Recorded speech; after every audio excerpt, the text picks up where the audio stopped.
નમસ્કાર મિત્રો, ફરીથી સી પ્રોગ્રામિંગ લેક્ચરમાં આપનું સ્વાગત છે. સી પ્રોગ્રામિંગનું પહેલું ચેપ્ટર છે એ આપણે કમ્પ્લીટ કરી ચૂક્યા છીએ.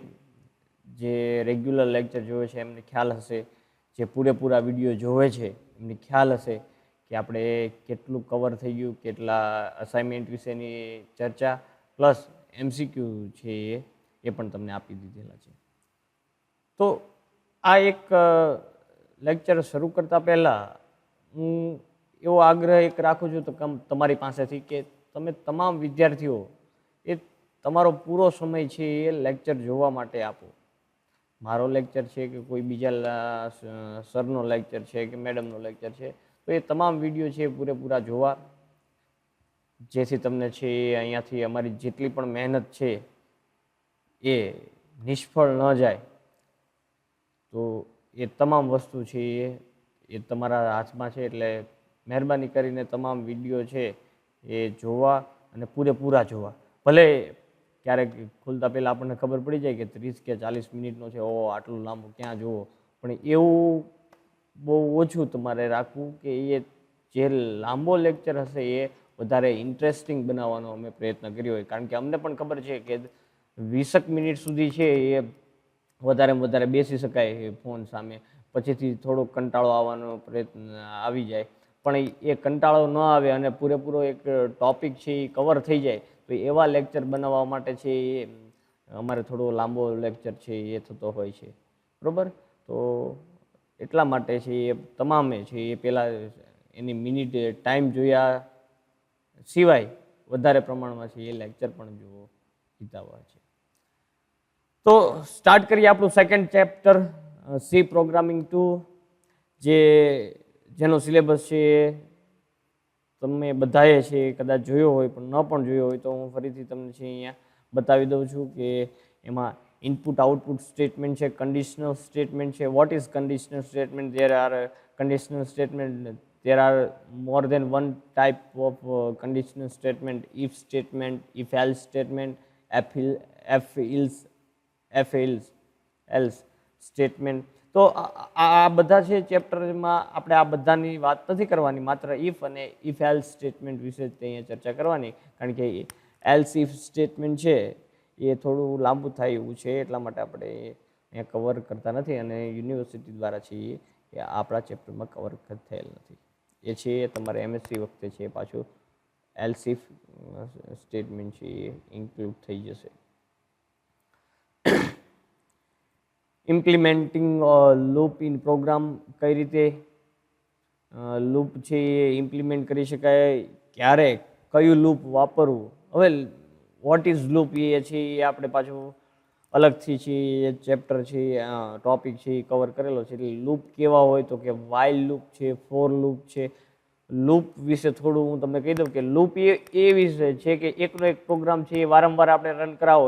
દાખલા તરીકે 100 વિદ્યાર્થીઓ હોય અને 100 વિદ્યાર્થીઓના પર્સન્ટેજ કાઢીને છે એ એક તમને દર્શાવવાના હોય. દાખલા તરીકે 4 વિદ્યાર્થીઓ, 4 સબ્જેક્ટ હોય, 100 વિદ્યાર્થીઓ હોય અને તમામનું રિઝલ્ટ બનાવવાનું હોય.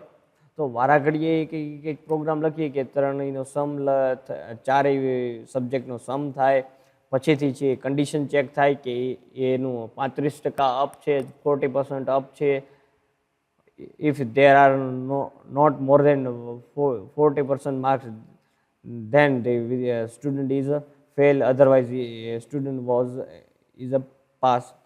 તો આવા બધા સ્ટેટમેન્ટ તમારે છે લખવા પડે. પણ અને આવા બધા ઘણી વખત આપણે જો 100 સ્ટુડન્ટ હોય તો 100 વખત લખવા પડે.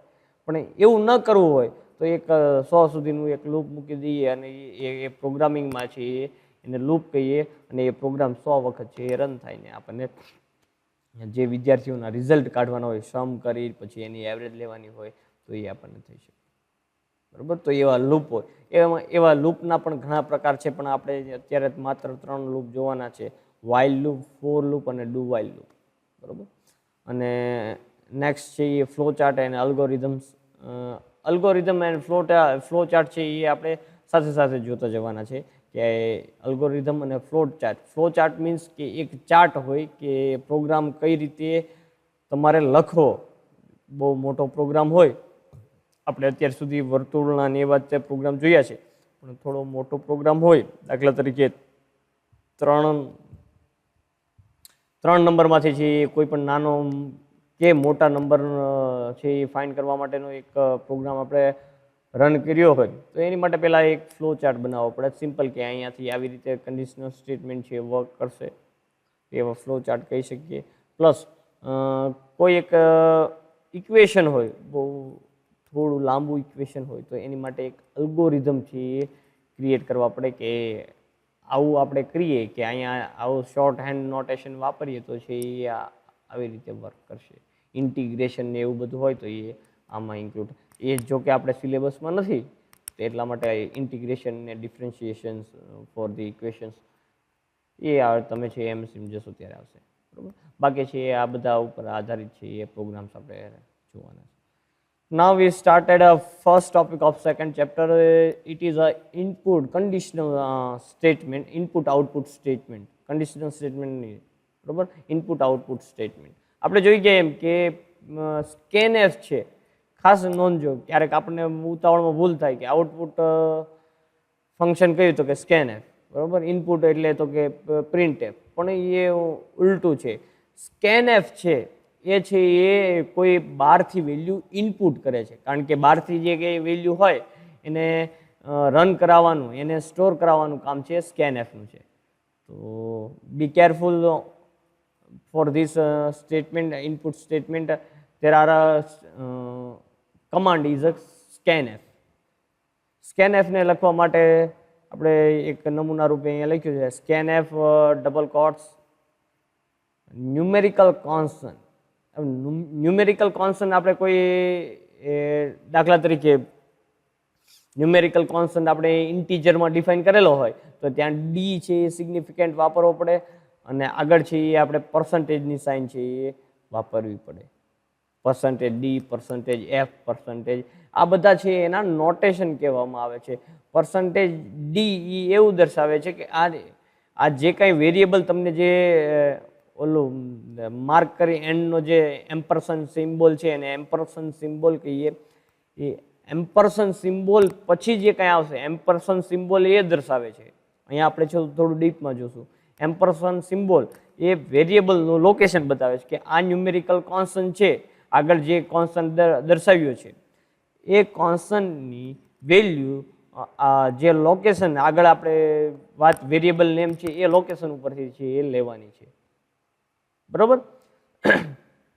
ન્યુમેરિકલ કોન્સ્ટન્ટ છે ત્યાં ડી પણ હોઈ શકે, એફ પણ હોઈ શકે, સી પણ હોઈ શકે, એસ પણ હોઈ શકે, જે રીતે આપણે ચાર જોઈએ એ પ્રમાણે, બરોબર.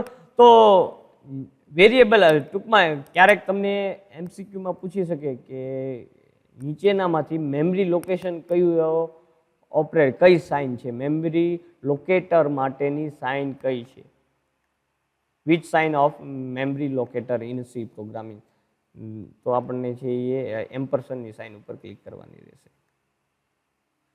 નાવ આઉટપુટ સ્ટેટમેન્ટ પ્રિન્ટએફ. પ્રિન્ટએફ તો આપણે જોઈએ જ ગયા કે ડબલ કોટની અંદર પ્રિન્ટએફ છે એ બધું સ્મોલ આલ્ફાબેટિકમાં છે એ લખવામાં આવે છે અને બ્રેકેટની અંદર પ્લસ બંને સ્ટેટમેન્ટ છે એ સેમિકોલોનથી છે એ એન્ડ થાય છે, બંને સ્ટેટમેન્ટ ઇનપુટ અને આઉટપુટ. હવે ઇનપુટ અને આઉટપુટ જે સ્ટેટમેન્ટ છે એના થોડાક પ્રકાર આપણે જોવાના છે કે એમાં કેટલા કેટલા વેરિએશન આવી શકે, શું શું કરીએ તો નવા છે એ આપણને જાણવા મળે, નવી નવી વસ્તુઓની વિગતો આપણને જાણવા મળે. તો એ આપણે એક જોઈએ.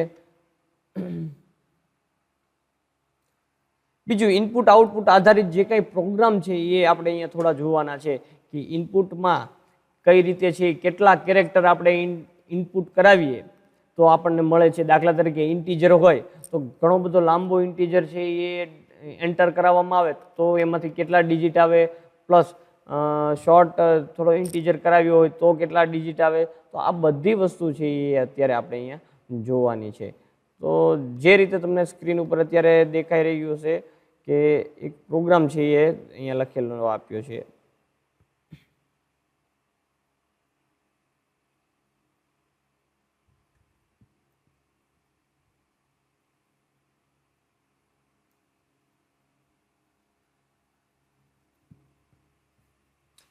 તો આપણે અત્યારે એવી વાત કરતા હતા કે કેટલા કેરેક્ટર, દાખલા તરીકે હું તમને એવું કહું કે ઇનપુટ છે તો હું કેટલા નંબર સુધી ઇનપુટ કરાવી શકું છું.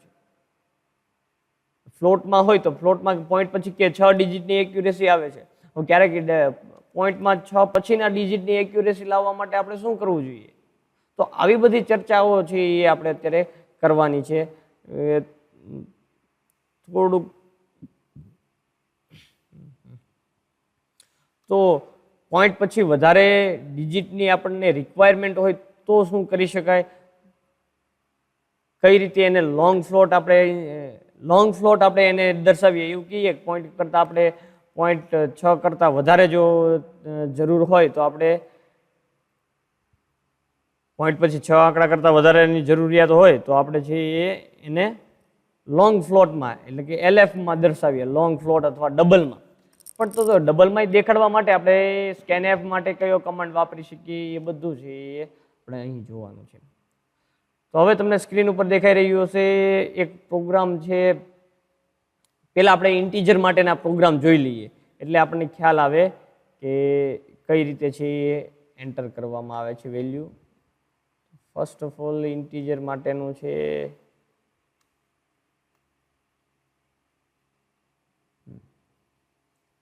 પેલા ઇન્ટીજર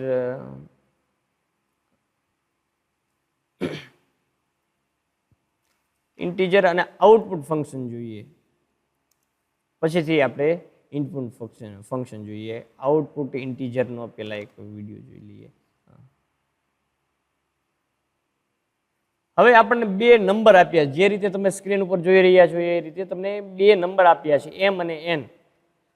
ઘણી વખત છે એ આપણે ઇનિશિયલી કોઈ વેલ્યુ લઈ લેવી હોય, ઇનિશિયલી વેલ્યુ જે રીતે તમે પેલો MGH માટેનો જે પ્રોગ્રામ લખ્યો હતો એમાં જીની વેલ્યુ જો પહેલાં જ લઈ લેવી હોય તો એને પહેલાં ડિફાઇન કરી દઈએ. કોઈ કે છે વચ્ચે ડિફાઇન કરેલું છે, ક્યારેક જી છે એ પ્રોગ્રામની વચ્ચે છે એ ડિક્લેરેશન આવે છે. તો એક સારો પ્રોગ્રામ લખવા માટે ધ્યાન આપજો કે એક સારો પ્રોગ્રામ લખવા માટે જે એ જેટલા પણ ડિક્લેરેશન પાર્ટ છે આવા જે ઇન્ટીજર ફ્લોટ માટે એ બધા છે એ શરૂઆતમાં આવી જવા જોઈએ. બરોબર, પ્રોગ્રામની શરૂઆતમાં પહેલાં આવી જવા જોઈએ. પ્રોગ્રામની વચ્ચે ક્યાંય એવા સ્ટેટમેન્ટ હોવા જોઈએ નહીં કે જેની વેલ્યુ જી ઇક્વલ ટુ તમે 9.8 લઈ લો વચ્ચેથી, તો એવું છે એ ન કરી શકાય. બરોબર, જો કરો તો પ્રોગ્રામ ખોટો નથી, પણ એ એક લખવાની મેનર્સ નથી પ્રોગ્રામ માટે, સારા પ્રોગ્રામર તરીકે. નાઉ as shown in screen, there are one numerical constant, decimal numerical constant, integer type, M equal to 1 2 3 4 5, and I also define the other variable n in a long decimal. Therefore its shorthand and declare numerical constant name is long. એટલે કે એને છે એ long તરીકે તમે છે એ define કરી શકો છો. તમારે ડેસિમલને છે એ 6 આંકડા કરતાં વધારેની એક્યુરેસી જોતી હોય તો. ડેસિમલમાં જો સિસ્ટમ છે એ 32 બીટની હોય તો 32,664 એટલા છે એ આંકડા છે એ ત્યાં સુધીના છે એ તમે સ્ટોર કરાવી શકશો. પણ જો લોંગમાં જાઓ તો છે એ વધતા જશે, એની કરતાં વધારેમાં તમે રન કરાવી શકો આંકડાઓ. હવે પ્રિન્ટએફ સ્ટેટમેન્ટ લખ્યા છે આપણે એ થોડા જોઈ લઈએ. પ્રિન્ટએફ શું લખ્યું છે તો કે %10d/n અને એમની વેલ્યુ કોલ કરે છે. બરોબર, આ જે અલ્પવિરામ કરીને આપણે એવું દર્શાવવા માંગીએ છીએ કે આગળ જે સાઇન છે કે %d વેલ્યુ એ એમની આવશે, પ્રિન્ટએફ એ થશે. બરોબર, અને આપણે શું કહીએ છીએ? આઉટપુટ ફંક્શન કહીએ છીએ. પ્રિન્ટએફ છે એ આઉટપુટ આપે છે.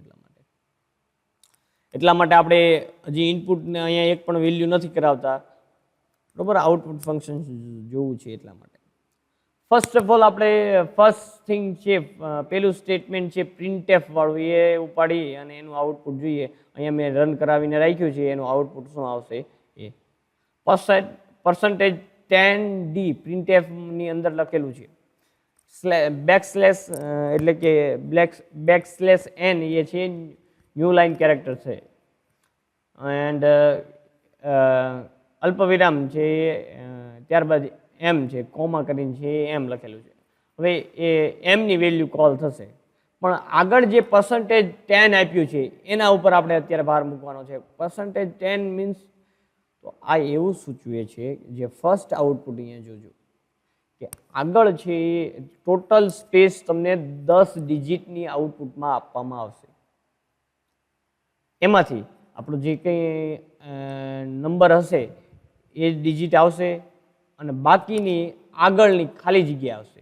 કઈ રીતે? તો કે 1 2 3 4 5 આપણે એન્ટર કર્યા છે તો એ નંબર છે એ આપણને શું 5 આંકડાનો છે, બરોબર. જે એમ આપણે એન્ટર કરેલી છે એ 5 ડિજિટ વેલ્યુ છે. ધેરફોર બીજા કાંઈ 5 ટોટલ આપણે 10 આંકડાનો છે એ નંબર પ્રિન્ટ કરીને આપશે, પણ બીજા જે કાંઈ 5 આંકડા ખાલી રહ્યા એ આગળ સ્પેસ સ્વરૂપે આવશે, બરોબર. લેફ્ટ સાઈડમાં તો જો અહીંયા જોઈ શકો કે આ 1 2 3 4 5 અને 5 છે એ ખાલી સ્પેસ આવી, પછીથી છે એ આપણો આંકડા જે નંબર છે એ પ્રિન્ટ થયો. 6 આંકડાનો હોત તો છે એ 4 આગળ સ્પેસ આવે અને પછીથી આપણો ડિજિટ શરૂ થાય. 10 10 આંકડાનો હોત તો 10 10 આંકડા છે એ પ્રિન્ટ થઈને આવે તો એક પણ સ્પેસ આગળ આવે નહીં. એટલે જો આવું લખ્યું હોય જે ઉપરમાં હાઇલાઇટ કરીને સ્ટેટમેન્ટ છે તો ટોટલ વિથ છે એની 10 રહે. 10 કરતાં વધારે નાખે તો બાકીનો ભાગ ટ્રંકેટ કરી નાખે, બરોબર. એવું પણ આપણે આગળ જોવાનું. અને નેક્સ્ટ સ્ટેટમેન્ટ આગળ 0 લખી દીધું, આની આગળ ખાલી 0 લખી દીધું. એ શું સિગ્નિફિકન્ટ કરે છે?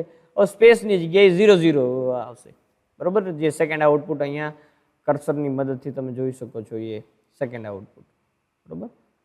કર્સર મૂવ થાય છે એ. Now third one is -10D. What is -10D? જે નેગેટિવ સાઇન છે એ એવું જસ્ટિફાય કરે છે કે જે કંઈ જસ્ટિફિકેશન છે એટલે કે આંકડાઓ લખવાની શરૂઆત લેફ્ટ સાઈડથી થશે. જે નેગેટિવ સાઇન એ એવું જસ્ટિફાય કરે છે, બરોબર. ક્યાં હોય નેગેટિવ સાઇન? તો કે પર્સન્ટેજ પ્રિન્ટએફમાં, પર્સન્ટેજમાં, પછી પર્સન્ટેજની સાઇન પછી જો કંઈક નંબર્સ હોય અને માઇનસની સાઇન કરેલી હોય તો છે એ લેફ્ટ સાઈડ જસ્ટિફિકેશન આવશે. જેમ અહીંયા સ્પેસ આવી જો માઇનસ નહોતું, આ બંને સ્ટેટમેન્ટની વચ્ચે એ જ ફેરફાર છે. કયો હું ની વાત કરું છું? આ સ્ટેટમેન્ટની વાત કરું છું. ધ્યાન આપજો કારણ કે અહીંયા હું તમને હાઇલાઇટ કરીને બતાવું છું. જો બોર્ડ ઉપર હોત તો આપણે લખીને કે પોઈન્ટ આઉટ કરીને દેખાડી શકીએ, એટલે સ્ક્રીન ઉપર ગૂંચવાળા ન ઉત્પન્ન થાય. કોની વાત થાય છે એ ખાસ ધ્યાન રાખજો. થર્ડ વન જે સ્ટેટમેન્ટ છે એ લેફ્ટ સાઈડ જસ્ટિફિકેશન. જે પહેલું અને ત્રીજું આઉટપુટ જો કે એટલો જ ફેર છે કે આ જે 10 આંકડાનો નંબર હતો તો એમાં પહેલા જેટલા આંકડા ખાલી હતા એમાં સ્પેસ આવી અને પછીથી જે આંકડા હતા એ એમાં પ્રિન્ટ થઈને આવ્યા. આમાં શું થયું? જે કાંઈ આંકડા હતા એ પહેલાં પ્રિન્ટ થઈ ગયા અને પછીથી જે કાંઈ આપણે 10ની વિથ છે એ વર્ડ વિથ 10 લખી છે તો એ 5 પછીથી સ્પેસ આવી, બરોબર. નાઉ fourth one statement of our program is printf double quote %10 LD છે એ L છે, 1 નો સમજતા L છે, LD \n અને કોમા કરીને છે n છે.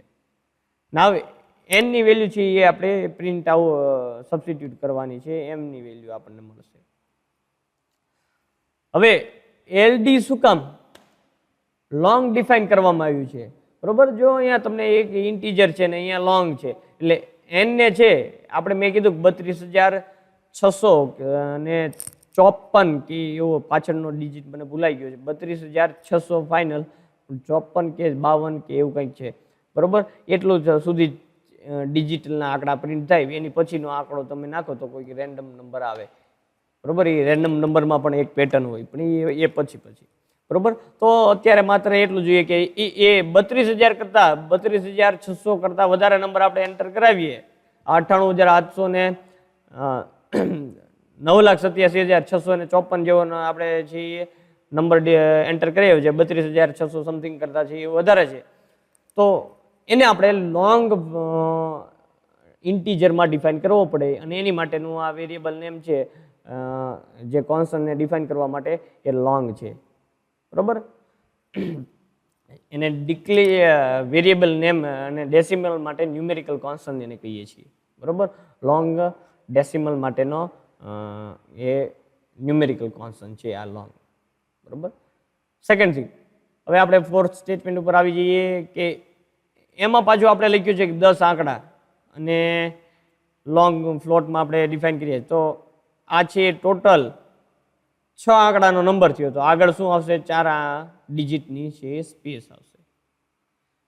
હવે બાકીનું બધું તો સેમ, કદાચ અહીંયા આપણે છે લોંગ ફ્લોટમાં 0 કરીએ, માઇનસ નેગેટિવની સાઇન કરીએ, જો અહીંયા મારું પોઇન્ટર એક સિંગલ છે ત્યાં, બરોબર, તો છે આપણને લેફ્ટ સાઈડ જસ્ટિફિકેશન જે રીતે અહીંયા મળ્યું, હવે જે પોઇન્ટર જ્યાં ખસેડે છે આઉટપુટની સ્ક્રીનમાં ત્યાં, બરોબર, તો એ મળી શકે. પણ હવે આપણે જોઈએ કે નેક્સ્ટ સ્ટેટમેન્ટ, જો અહીંયા માઇનસની સાઇન કરી હોય તો આઉટપુટ કેવું આવે? તો તમને સ્ક્રીન ઉપર દેખાઈ રહ્યું છે કે નેગેટિવની સાઇન જે વેરિયેબલનો જે છે, વેરિયેબલની જે વેલ્યુ છે એમાં પણ આવી જશે. બરોબર. જો નેગેટિવની સાઇન અહીંયાથી લઈને તમે અહીંયા મૂકી દો તો એનો મિનિંગ બદલાઈ જાય છે. તો આ એક આપણે અત્યારે જોવાનું હતું. હવે આપણે એક જોઈએ છીએ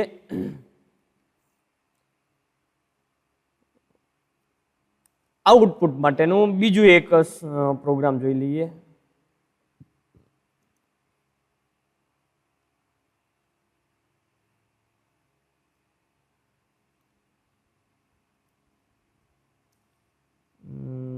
આઉટપુટ ફ્લોટ નંબર માટે.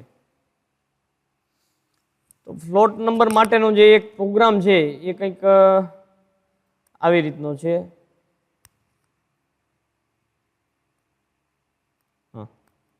ફ્લોટ નંબર માટેનો પ્રોગ્રામ છે એ તમને સ્ક્રીન ઉપર દેખાઈ રહ્યો હશે કે કોઈ ફ્લોટ નંબરને આપણે ઇનપુટ કર્યા હોય, એક નંબર આપણે છે 98.76454, એ એક એક્ઝામ્પલ લીધેલું છે, અને એનામાં છે આવી બધી આપણે રમત કરવી છે. જે રીતે જોયું કે એની કેટલી પેટર્ન છે એ આપણને આઉટપુટ મળી શકે, એ છે એ અહીંયા છે. તો અત્યારે છે એ આપણે એવું કરીએ કે આ પ્રોગ્રામને છે આપણે નેક્સ્ટ લેક્ચરમાં છે એ કન્ડક્ટ કરશું. અત્યારે છે એ અહીંયા સુધી રાખીએ. હોપલી છે એ તમને ફર્સ્ટ ચેપ્ટર છે એ થોડું સમજમાં આવ્યું હશે, બરોબર. એના જે કાંઈ તમે પ્રોગ્રામ લખશો, MCQના જવાબ, જેટલો પણ અસાઇનમેન્ટ મેં તમને આપ્યું છે, MCQના જવાબ સાચા લખજો. એક વખત એવો પ્રયત્ન કરજો કે સીધી કોઈની PDFની કોપી ન મારતા, કારણ કે હવે તમે બધા બહુ ઇન્ટેલિજન્ટ થઈ ગયા છો ઘરે બેઠા બેઠા, પણ તો સીધી કોઈની કોપી ભાઈબંધ પાસેથી છે એ સીધું મગાવી લીધું ને સીધી કોપી મારી લીધી, એવું કાંઈ થાય નહીં. પહેલાં પોતાની રીતે જવાબ આપવાનો પ્રયત્ન કરવાનો, કારણ કે એક્ઝામમાં ભાઈબંધ આપણી પાસે બેસવાનો નથી, બરોબર. તો થોડુંક એવી ટ્રાય કરજો કે MCQના જાતે જવાબ આપી શકો. ન સમજાય તો છે એ ભાઈબંધ કરતાં પણ મને વધારે છે મેસેજ કરીને પૂછી લેજો, તો હું તમને જવાબ આપીશ એની કરતાં સાચો અને સચોટ, બરોબર. તો અને પછી પણ કદાચ સંકોચ થાય તો ભાઈબંધને પૂછી લેજો, કદાચ જવાબ ન મળે તો, બરોબર. તો એવું એક વખત તો જાતે પ્રયત્ન કરવો પ્રોગ્રામ માટે. ઘણા બધા પ્રોગ્રામ મેં જોયા છે, ઘણા બધાએ 3-4 જણાએ કે એને બાદ કરતા ઘણા બધાએ છે પ્રોગ્રામ મને મોકલ્યા છે, પરંતુ પ્રોગ્રામ છે એ કોપી પેસ્ટ આવે છે, બરોબર. અને લગભગે પ્રોગ્રામ છે કોઈ કે નેટમાંથી ને એમાંથી લખેલા હોય છે. 80% પ્રોગ્રામ એકાદ કે 2 જણાએ એને છે એ પહેલાં મેં કીધું કે તમે ભાઈ કોપી કર્યો છે, એને કન્ફેસ કરી લીધું કે મેં કોપી કર્યો છે, પછી એને જાતે પાછો લખીને મોકલ્યો છે. પણ એક વખત ટ્રાય મારજો, બરોબર. ભલે ખોટું પડે, ત્યાં ઘરે બેઠા જ કાંઈ ફાંસીની સજા કોઈ આપવા નથી, પણ એટલીસ્ટ એક વખત છે એ ટ્રાય આપજો. સો અહીંયા સુધી આજનો લેક્ચર રાખીએ છીએ. આ પ્રોગ્રામ છે એ આવતા લેક્ચરમાં આપણે લઈશું, બરોબર. અને હવે છે એ ધીમે ધીમે અસાઇનમેન્ટના પરીક્ષાના પડઘમ વાગી રહ્યા છે, એટલા માટે થોડા સિરિયસ થજો ઓનલાઈન લેક્ચરની બાબતે, બરોબર. આ તો નકર બધું તમને એમ થાય કે હાલ્યું જશે, હાલશે કાંઈ નહીં, એક્ઝામ આવીને ઊભી રહેશે, બધું લાઇટલી લેતા કરતા એટલે અત્યાર સુધી આપણે બધું છે એ ઓનલાઈન લેક્ચર હાલશે ને થશે ને જોયા ને અડધા જોયા ને પૂરા કર્યા ને પણ અડધા જોયા હશે એ નહીં તે ને પૂરા જોયા હશે એ નહીં તે એક્ઝામ તો લેવાની જ છે બરોબર એટલે થોડું છે એ પેશન્ટ રાખીને છે એ લેક્ચર જોજો અને ન સમજાય તો પૂછજો એવું નથી કે લેક્ચર ઓનલાઈન મૂક્યું એટલે બધે જ બધું સમજાઈ જાય બરોબર ક્લાસરૂમમાં નહોતું સમજાતું તો આ ઓનલાઈનમાં તો કેમ તમને હવે અડધું સમજાય બરોબર પણ અમારો પ્રયત્ન 100% જે રીતે ક્લાસરૂમમાં થાય છે એ જ રીતે અહીંયા કરવાનો છે તો પૂરેપૂરા વિડીયો જોજો ન સમજાય તો ઓન ધી સ્પોટ ગમે ત્યારે તમે મેસેજ મૂકી શકો વોટ્સઅપમાં બરોબર તમને જવાબ મળશે થેન્ક યુ સો મચ